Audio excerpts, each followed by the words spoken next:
तर विद्यार्थी आंदोलकांवरचे गुन्हे तातडीनं मागे घ्या, अन्यथा पुन्हा आंदोलन सुरू करू. सीजेपीनं केंद्र सरकारला हा थेट इशारा दिलाय.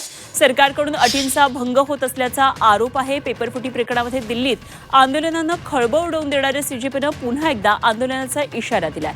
विद्यार्थी आंदोलकांवरचे गुन्हे तातडीनं मागे न घेतल्यास पुन्हा आंदोलन सुरू करू असा थेट इशारा सीजेपीनं काल पत्रकार परिषदेत दिला. सरकार आंदोलकांना वैयक्तिक पातळीवर टार्गेट करत असल्याचा आरोप यावेळी सीजेपीनं केलाय.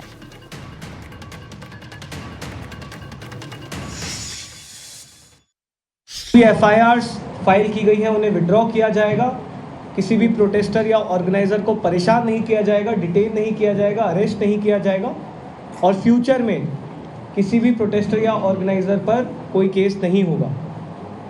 अगर कल तक ये रिटर्न एग्रीमेंट सरकार की तरफ से नहीं आता है कि अलग अलग राज्यों में छात्रों को, युवाओं को, प्रोटेस्टर्स को अरेस्ट किया गया है या डिटेन किया गया है, उन्हें रिलीज़ नहीं किया जाता है, तो कॉकरोच जनता पार्टी फिर से प्रोटेस्ट करने को मजबूर होगी.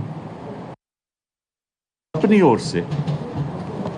ओर से 1 करोड़ रुपया दूंगा, अपनी ओर से 1 करोड़ रिपोर्ट दूंगा और साथ में ये आग्रह करूंगा हिंदुस्तान के वकीलों को और बाकी लोगों को कि वो भी हमारा इस फंड में पैसा दें, ताकि हम हर जगह जहाँ जहाँ भी कानून का दुरुपयोग होगा, जहाँ जहाँ भी पीसफुल प्रोटेस्टर के खिलाफ गलत मुकदमे करे जाएंगे, तो हम उनके लिए खड़े, हमारे वकील उनके लिए खड़े होंगे सारे हिंदुस्तान में.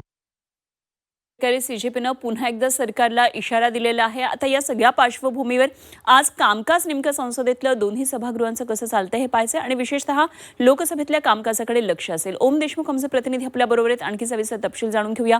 ओम, लोकसभेमध्ये चर्चेची कोंडी अखेर आता फुटेल असं दिसतंय, कारण आता विरोधकांनी चर्चेची तयारी दाखवलेली आहे. मात्र सीजेपीनं इशारा दिलेला आहे गुन्हे मागे घ्यावे, त्यामुळे हाही मुद्दा तापण्याची शक्यता आहे. काय नेमकी या संदर्भात तपशील?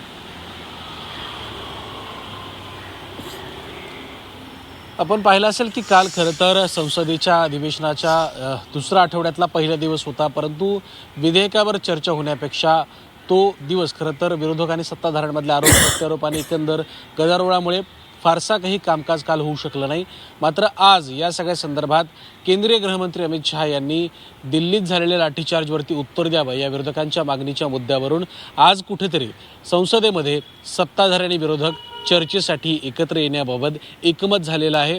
आपण पाहिलं असेल की खरं तर विद्यार्थ्यांच्या आणि नीट परीक्षेच्या संदर्भातलं जे विधेयक होतं ते मांडणार आणि त्यानंतर या विधेयकाला सत्ताधारी असतील विरोधक असतील यांच्याकडनं कशा पद्धतीनं त्याला सपोर्ट केला जातो किंवा त्या संदर्भात आरोप प्रत्यारोप केले जात आहेत, या अनुषंगानं कालचा दिवस खरं तर चर्चेचा ठरणार होता. परंतु ही चर्चा आज होते आणि त्या दृष्टीनं आजचा दिवस हा महत्त्वाचा मानला जातोय.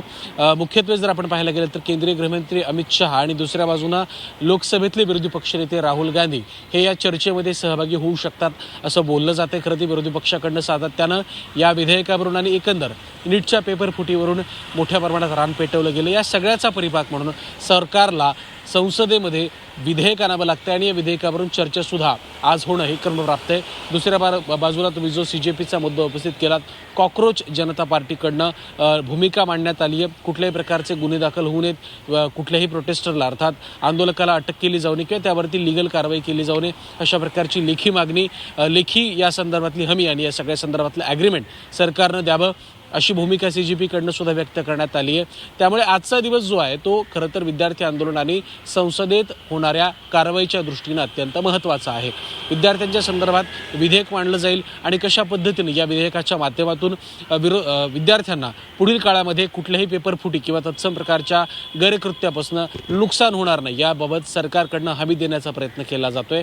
मात्र सरकारच्या या भूमिकेला विरोधक कशा पद्धतीनं हाताळतात, त्यांच्याकडनं याबद्दल काय उत्तर येतं आणि नीट संदर्भात एकंदरच जे आरोप प्रत्यारोप गेल्या काही दिवसांत होत होते त्या दृष्टीनं राहुल गांधी जे लोकसभेतले विरोधी पक्षनेते आहेत, काँग्रेसचे नेते आहेत, ज्यांनी पंतप्रधानांच्या घराच्या बाहेर आंदोलन केलं होतं आणि त्यांना पोलिसांनी अटक केली होती, ते राहुल गांधी कशा पद्धतीने या सगळ्या विधेयकावरती विरोधी पक्षाची भूमिका मांडतात हे देखील पाहणं महत्त्वाचं असणार आहे. कालचा दिवस गदारोळामध्ये पूर्णतः वाया गेला असला तरी आजच्या दिवसात